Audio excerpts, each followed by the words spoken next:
Hey everyone, back again. So let's talk about all the stuff I watched in the last few weeks. This week I watched three theatrical movies, which I am glad I finally got to see a lot of the theater in the past couple weeks because I had kind of been neglecting it. But the first one I watched in the theater was Thor: Love and Thunder, which I watched. I think was it last week? I think it came out last week or the week before. Thor: Love and Thunder is, of course, the fourth Thor movie. The It might be the 30th Marvel MCU movie, maybe. I think.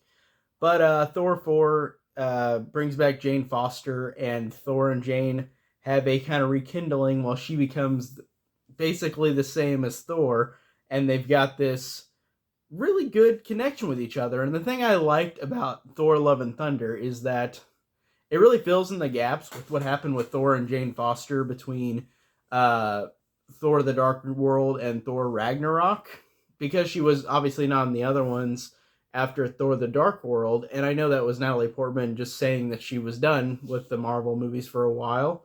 Um, and I really liked how touching this movie was whenever it showed like the backstory, why they broke up, why they did what they did, and then their chemistry in this I thought was good, just going back to them together. And I thought that it was really cool what they did with Jane Foster as a character, because she in the first two movies is kind of just the person that is in love with Thor. Like, she's a scientist and she helps, but she kind of just is kind of just a love interest. And in this, she's got a little bit more to do. And I always love Natalie Portman and stuff, and I like that this movie gave her a little bit more to do in terms of a character. Because, like I said, I liked her in the first two Thor movies, but she's more in on the action in this one. And I enjoyed that. Looking at Thor: Love and Thunder as a whole, I like the stuff between Thor and Jane. I thought that was great. I really like Christian Bale as Gore, the God Killer, and Christian Bale is psycho in this movie, and he's awesome. I love psycho Christian Bale performances, and he's great. This movie feels like an '80s kids horror movie. Um, there is a scene where Gore, Christian Bale's character, um, rips off the head of a monster while he's in a cage with these kids and scares them to death with this headless creature. And it reminded me of something that you would have seen from the '80s, like a PG-rated horror movie or a PG-rated action movie from the '80s. And this had a lot of '80s throwback aesthetics, with the music, with the visuals, with the font of the movie, with the logos and everything. It had a lot of '80s isms in it, um, which I thought was cool. Um, I enjoyed Thor: Love and Thunder, but it's not my favorite Thor movie out of all of them. I think that Thor Ragnarok is still my favorite, then probably the first Thor, then this one, and then Thor: The Dark World. That one's still one of my lesser favorites of the Marvel universe. But this one was solid enough. It ended a way I did not expect, and I'm not going to spoil it here, but I expected this movie to go one route, and it went the opposite route. Like, I expected to go the cliched route, which I would have liked, but I really liked what they did with this too, with the actual different ending than I expected. Like, this movie did surprise me, and that's good out of these Marvel movies, because most of these Marvel movies are just fun fluff. They're just fun movies, and that's fine. But this one, I liked that it made it interesting with the ending. I thought that was cool, and I'm interested to see what the future is for these movies. Um, so I liked Love Thor. I liked Thor: Love and Thunder. I thought it was fun. Um, then I watched, I think a couple days ago, Top Gun Maverick in the theater. And quick background on Top Gun: I've seen it before. I haven't seen it in like years. I remember thinking it was kind of weird. I didn't really love the first Top Gun. Um, and then I watched this one without rewatching the first one. And I'm glad that this movie had the flashbacks in it and the elements that they talked about to remind me what the first Top Gun was about. Because I had seen it years ago, but long enough I don't remember it that well. Um, Top Gun Maverick is, of course, the sequel to Top Gun, where 30 years later, Maverick is one of these general leaders, and he is training these kids to fight unseen forces, and you don't even hear who the enemy is. And I like that about this movie. It's not like just the Russians. It's just, you don't know who it is. It's just a enemy that is not a part of the U.S. That's pretty funny, and I did like that. Um, I really love this movie, Top Gun Maverick. I'm not gonna lie, I thought it was awesome. This was just a great blockbuster, and I really loved. It might be my favorite movie of the year so far. I love the fact that it is just an unapologetically fun, goofy, memorable, action-packed blockbuster, and it's so entertaining.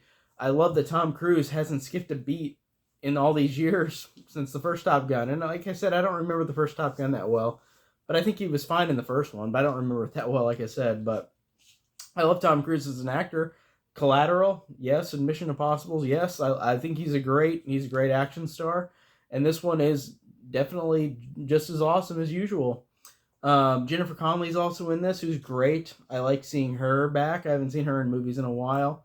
Um, I liked I love the action in this movie, and this movie is a movie to see in theaters. Visually, this one, man, watching it on the big screen, I feel like if I didn't watch it on the big screen, I felt like it would have been a disservice, because this is these dogfights where they're in their, I think they're called F-18s, F-14s, whatever the plane's called that they're in, is awesome.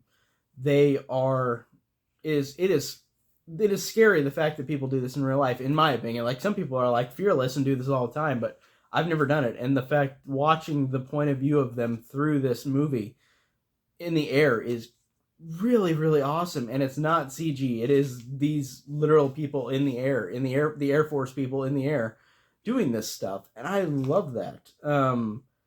I also liked seeing Miles Teller in a good movie for once in a while, because Miles Teller is an actor that I like, who was in Whiplash. He was great in Whiplash from 2014. That one was great with J.K. Simmons. The one where he's like, Miles Teller is the drummer and J.K. Simmons is the asshole trainer, but he pushes Miles Teller enough to become a great drummer. And that movie's awesome. I love that movie. But he's been in a lot of crappy movies. The Fantastic Four from 2015, the Divergent movies, the War Dogs. Like, he really kind of just got a lot of bad projects after Whiplash. I know he's done some other probably good movies. I just can't remember on top of my head, but I'm glad to see him in a good movie again. And I really liked him in this. I thought he was really charismatic and great.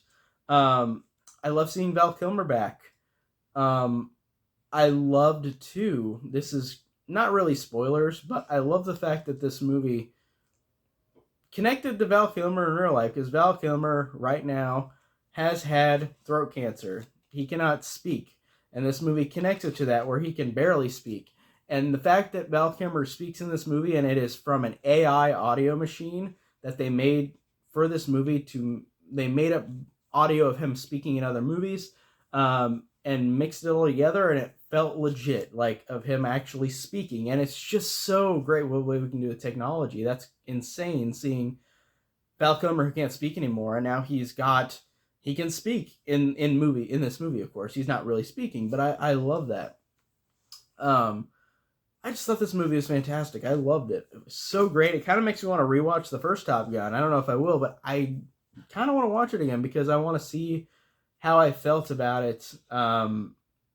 Just not thinking about it for a while, because I haven't seen that movie in years, so kind of want to see it again. But I loved this. Maverick was awesome. Then I watched Nope, which is the last theatrical movie on this list that I saw.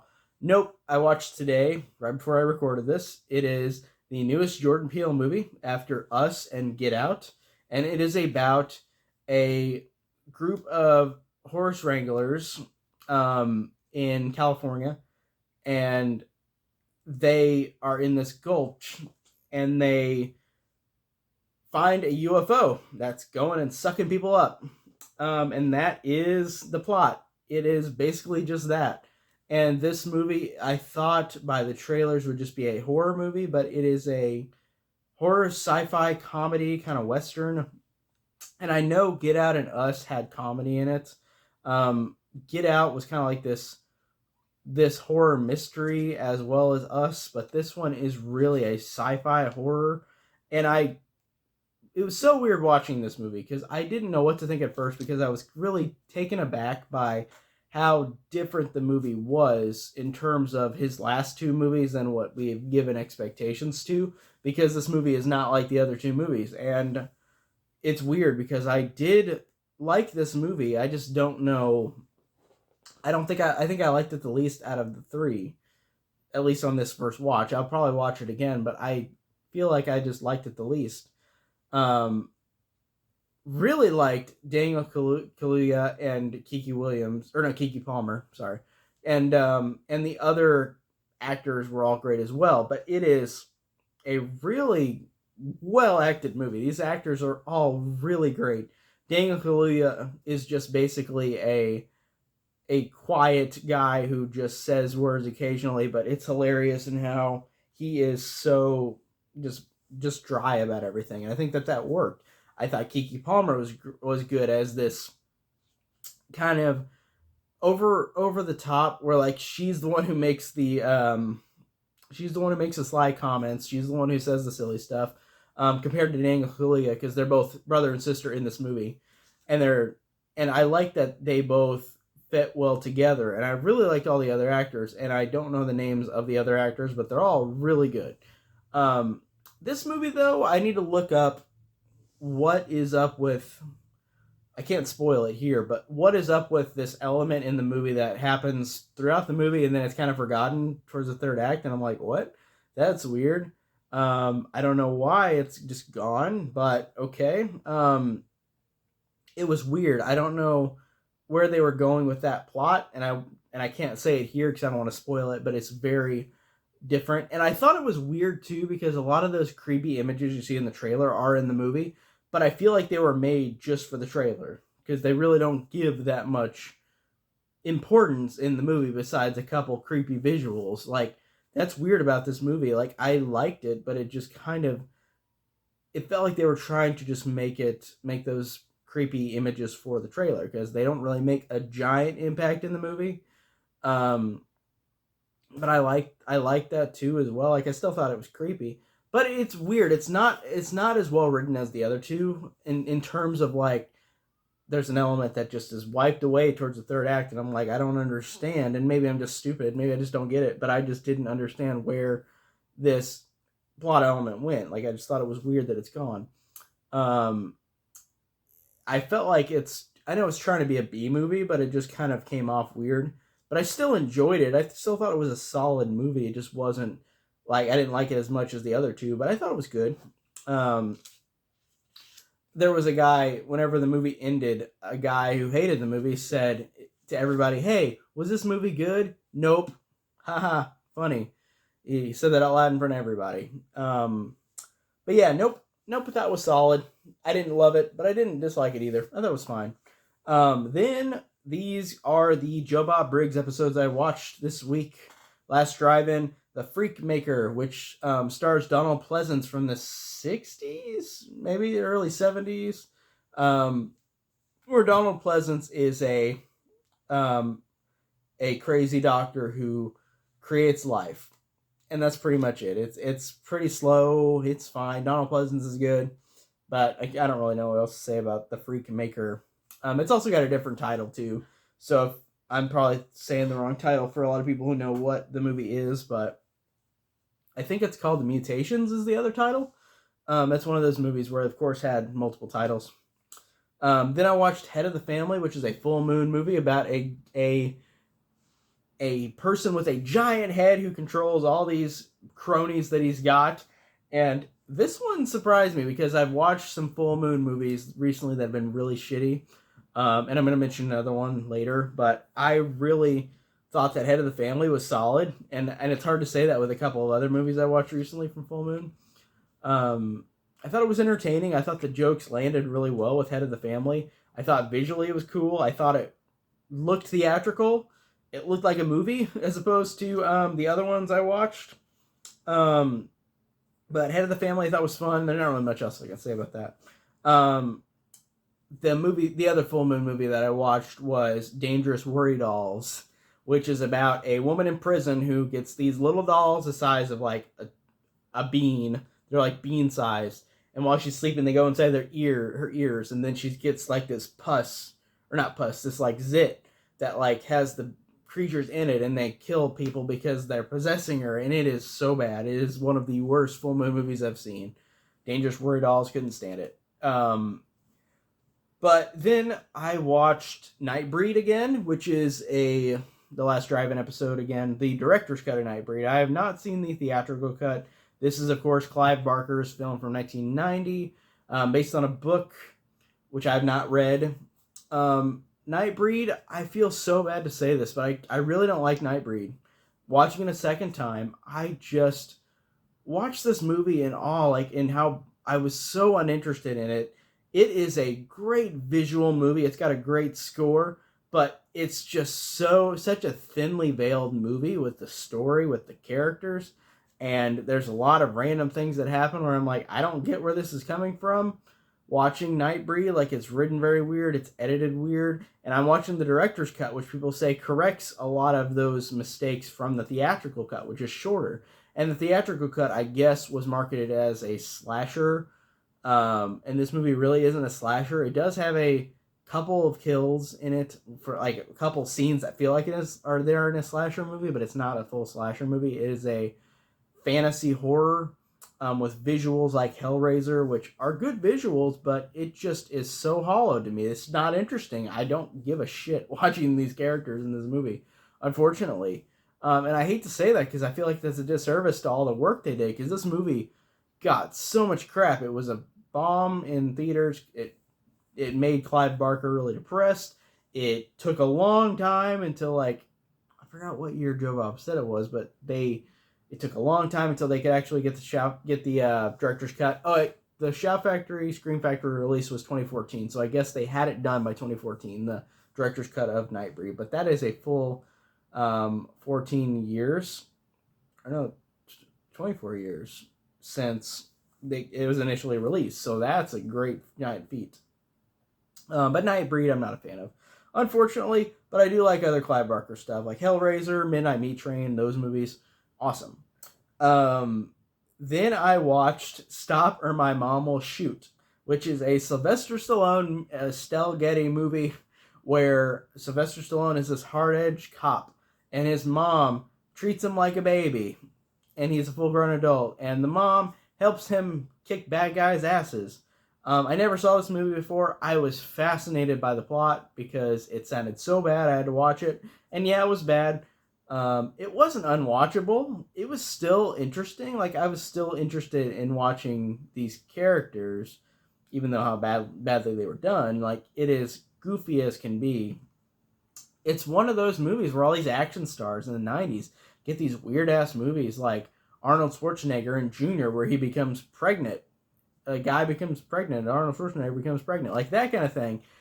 Like, in the 90s, they did a lot of action movie stars, did a lot of weird-ass movies.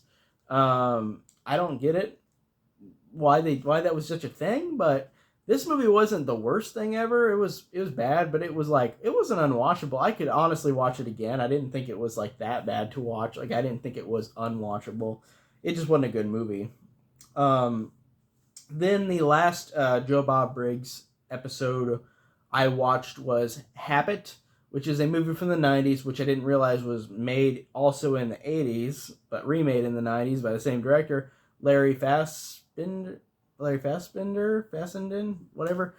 I forgot what his last name is. It's something like that. But Habit is about a guy who is down on his luck. He lost his girlfriend. He's drinker, druggy, and he finds this vampire girl. And it becomes a romance, but also becomes a horror movie, and it's pretty boring. It's good with the tension build up and stuff. It just not much happens. I thought it was well made, especially for the budget. It was a very small budget, but I just thought it was a movie that was all right.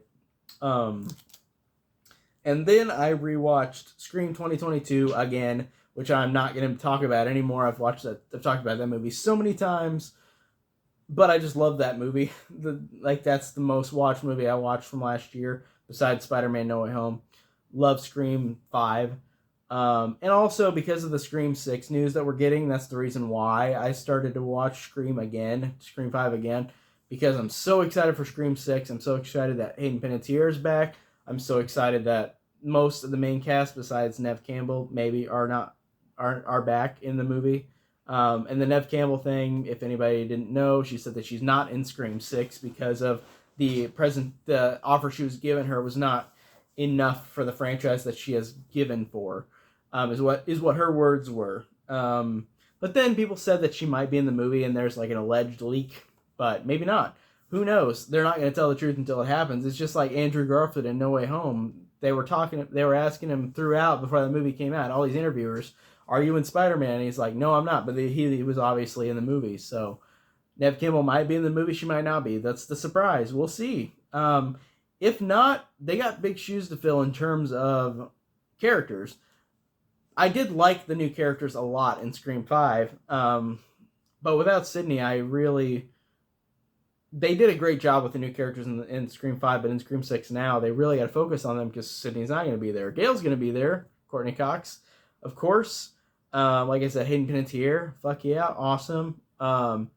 Also, the fact that you got Samara Weaving in it, another Radio Silence alumni from Ready or Not.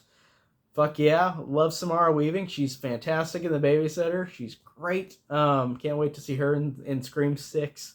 You've also got the dude who played Flash Thompson in Spider-Man No Way Home, or in the new Spider-Man trilogy, the MCU trilogy. Tom Holland ones. That's cool seeing him in this. I haven't seen him in a horror movie, so that'll be interesting. But yeah, I'm so excited for Scream 6. Like, my anticipation is like up to here. I'm just so freaking excited. And then that's all the movies I watched. The only other thing I finished in terms of TV shows was Ms. Marvel, which is the other MCU thing right now that's current. Ms. Marvel was about this Pakistani superhero girl who lives in New Jersey who gains superpowers, and she is obsessed with Captain Marvel. She is a fangirl of Captain Marvel, and that's her hero, and she just wants to be a hero like her. And the show overall, because I finished the show overall I thought was good. The villains were pretty unmemorable. The plot was pretty unmemorable, but having a Pakistani hero was cool, and the MCU has really been doing a lot of integration in this phase because you've got Shang-Chi, which is Asian.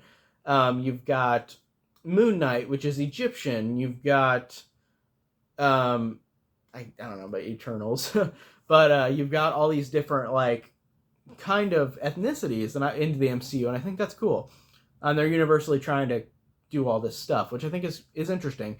But I wish that this show was honestly more interesting with the plot, because I feel like their biggest pull was, it's a actress, and all the people involved almost are Pakistani. So that's a cool thing, but the story is just okay. It's fine, but it's not super interesting or creative. It's just mostly based on the pull that you've got this new superhero with new ethnicity for the MCU, which I think is cool, but it's just not enough. Like, I think it's fine. I like the main girl. I think she's sweet and charming, but the villains are forgettable. The other characters are fine. The action's okay. The last episode ended in a way where I'm like, okay, I'm kind of interested to see where they're going to go in the Marvels, which is the next Captain Marvel movie. It comes out next year. So I'm interested to see. I didn't love the first Captain Marvel, but we'll see. Like I said, I'll watch every Marvel movie. I've seen all of them. But Miss Marvel was fine. It was just like Moon Knight. It was okay. It wasn't anything special, but it was fine. But yeah, that's all the movies and shows I watched or finished these last couple weeks. I still want to see The Black Phone. I hope I can see that in theaters. I'll try to see that soon. But I'm trying to think of what else comes out soon, like in theaters. I can't remember, but I know Black Phone I need to see. That's already in theaters, so yeah, I'll have more like usual. I'm always watching stuff, so I'll always be reviewing stuff. So I'll see you guys in the next video. Take care.